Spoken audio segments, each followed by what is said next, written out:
श्री स्वामी समर्थ. जय जय स्वामी समर्थ. स्वागत आहे तुमचं माझ्या यूट्यूब चॅनलवरती.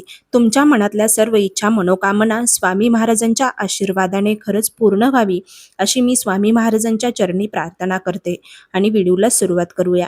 व्हिडिओ कोठेही स्किप न करता शेवटपर्यंत तुम्ही नक्की व्हिडिओ बघा. व्हिडिओ जर तुम्हाला आवडला तर कमेंटमध्ये नक्की लिहा श्री स्वामी समर्थ. जय जय स्वामी समर्थ. श्री स्वामी समर्थ महाराजांची आपण दररोज नित्यनेमाने नित्य सेवा करत असतो. पण आपण कधी कधी सेवा करूनही आपली इच्छा पूर्ण होत नाहीत. पण इच्छापूर्तीसाठी स्वामी चरित्र सारामृत या ग्रंथाचं पारायण कसं करावे, या ग्रंथाचं पठण कसं करावे, हेच आपण या व्हिडिओमध्ये जाणून घेणार आहोत. श्री स्वामी चरित्र सारामृत हा ग्रंथ श्री स्वामी सेवा मार्गातील खरंच खूप महत्त्वाचा मानला जातो. स्वामींचा आत्मा मानला जाणारा हा ग्रंथ आहे. या अमृततुल्य ग्रंथात भगवान श्री स्वामी समर्थ महाराजांच्या अद्भुत लीलापैकी काही लीलाचा समावेश यात केलेला आहे.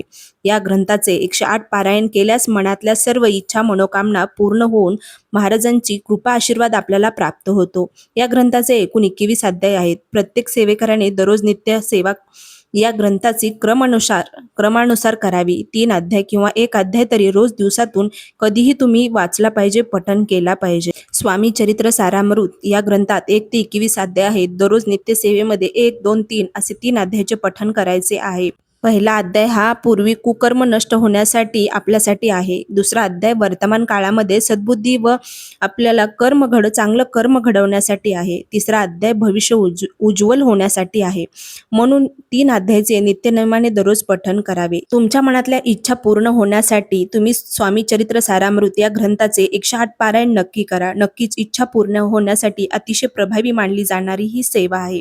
पारायण सुरू करताना मनाशी संकल्प नक्की करावा. मी ही सेवा करत आहे, या दिवसापासून या सेवेला सुरुवात करत आहे. श्री स्वामी समर्थ महाराज, माझी ही सेवा नक्की पूर्ण विघ्नपणे पूर्ण होऊ द्या अशी स्वामी महाराजांना प्रार्थना नक्की करावी. पण आपले श्री स्वामी समर्थ महाराज आपल्याला सांगतात, तू उपवास कर किंवा नको करू, तुझी मर्जी. जिभेवर ताबा नाही जमला तरी चालेल, पण तुझ्या मोहाचा मात्र मिळव विजय तू बघ, तुला जमते का. तुम्ही उपवास करा किंवा नका करू, पण ही सेवा करत असताना निशंक निस्वार्थपणे नक्की सेवा करा. स्वामी समर्थ महाराजाच्या सेवेला मनापासून सुरुवात करावी. वेळेचं व काळाचं बंधन अजिबात नाही. तसं पारायणासाठी सोमवारी किंवा गुरुवारी उत्तम मानला जातो. तुम्ही सुरुवात सोमवारपासून करा किंवा गुरुवारपासून सुरुवात करा. ही सेवा करत असताना मनामध्ये श्रद्धा, विश्वास आणि संयम नक्की असायला हवा. ही सेवा करत असताना स्वामी चरित्र सारामृत या ग्रंथाचं पारायण करत असताना 1 ते 21 अध्याय एका बैठकीमध्ये म्हणजे पोथी वाचायची आहे, पारायण करायचं आहे. आपली भक्ती, इच्छा आणि श्रद्धानुसार संपूर्ण पोथीची सेवा पारायण करावेत. म्हणजे यथाशक्तीनं तुम्हाला इच्छापूर्तीसाठी 108 पारायण जमत असतील तर नक्की 108 पारायण करा, किंवा तुम्हाला 11 पारायण करायचे असतील, 21 करायचे असतील, 3 करायचे असतील, जसं यथाशक्तीनं तुम्ही स्वामी चरित्र सारामृत या ग्रंथाचं पारायण करावे. तुम्ही स्वामींची सेवा करताय, इच्छापूर्तीसाठी 108 पारायण करताय स्वामी चरित्र सारामृत या ग्रंथाचे, आणि तुम्हाला फळ देखील लवकर हवं असेल तर तुम्ही ह्या गोष्टी कायम लक्षात ठेवा. त्या म्हणजे स्वामींना अहंकारपणा अजिबात आवडत नाही. स्वामींना हवी असती ती नम्रता, पूर्णपणे समर्पण आणि निष्ठा. वाचताना अशी मनात भावना नक्की ठेवा, स्वामी, मी काही जे करत आहे ते तुम्ही माझ्याकडून करून घेत आहात. माझं आयुष्य तुमच्या चरणी आहे. आणि जेव्हा हा भाव मनामध्ये येतो ना, तेव्हा भक्ताचे संकट स्वामी स्वतः कमी करतात. ते आपोआप कमी व्हायला लागतात. 4था नियम म्हणजे शुद्धता पाळा. वाचन करत असताना शुद्धता असणं खरंच खूप महत्त्वपूर्ण आहे.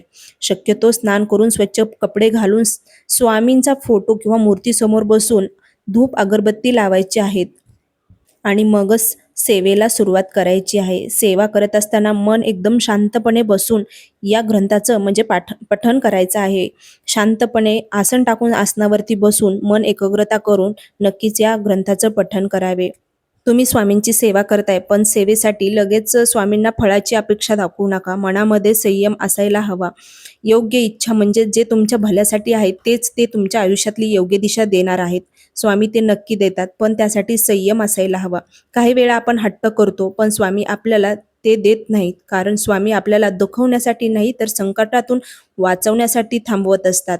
म्हणूनच भक्तांनो, वाचन करताना तुमची इच्छा स्वामींना अगदी आईला आपण सांगत असतो तशी सांगताना मनात कुठलाही बनावटपणा नको. काही लोक म्हणतात की स्वामी मला हे हवंय ते हवंय, पण आतून त्यांचा हा विश्वासच नसतो. काही लोक म्हणतात स्वामी मला जे योग्य असेल ते द्या, माझं मन शांत करा, आणि स्वामी त्यांना ते नक्की करतात, पण त्यांचा आधी मनातला भाव बघत असतात. देताना स्वामी भरभरून देत असतात, पण योग्य वेळ आली की स्वामी आपोआप सगळं काही आपण केलेल्या सेवेचं फळ, इच्छेच पूर्ण होण्यासाठी आपल्याला लवकरच त्या सेवेचं फळ देत असतात. स्वामींच्या सेवेमध्ये येणं फार काही अवघड गोष्ट नाही, पण स्वामींच्या सेवेमध्ये टिकून राहणं फार मोठी अवघड गोष्ट आहे. जो भक्त स्वामींच्या सेवेमध्ये टिकतात त्यांना स्वामी महाराज भरभरून देतात, आणि भक्तांनी अनेक भक्ताचे अनुभव देखील आहेत. बरेच स्वामी भक्तांना स्वामींनी अनुभव दिलेले आहेत. हा ग्रंथ वाचत असताना फक्त मनामध्ये कधीही वाईट विचार येऊ देऊ नका. स्वामींची कृपा हवी असेल आणि इच्छा पूर्ण होण्यासाठी तुम्ही सेवा करत असाल तर मनामध्ये वाईट विचार आणू नका.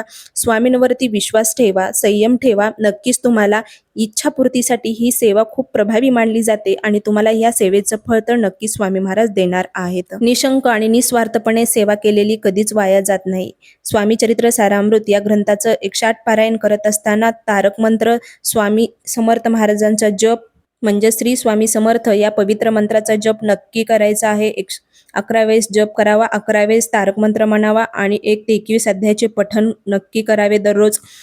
स्वामींच्या मठामध्ये किंवा केंद्रामध्ये तुम्हाला जाणं शक्य होत असेल तर दररोज नित्यनेमाने जावे, किंवा गुरुवारी तरी हे पारायण करत असताना मठामध्ये केंद्रात जावे. निशंक मनाने आणि निस्वार्थपणाने केलेले सेवेचं फळ स्वामी महाराज नक्कीच लवकर देतात. इच्छापूर्तीसाठी ही सेवा तुम्ही नक्की करा आणि नक्की अनुभव घेऊन बघा.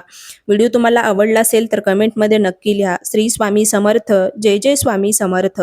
अवधूत चिंतन. श्री गुरुदेव दत्त.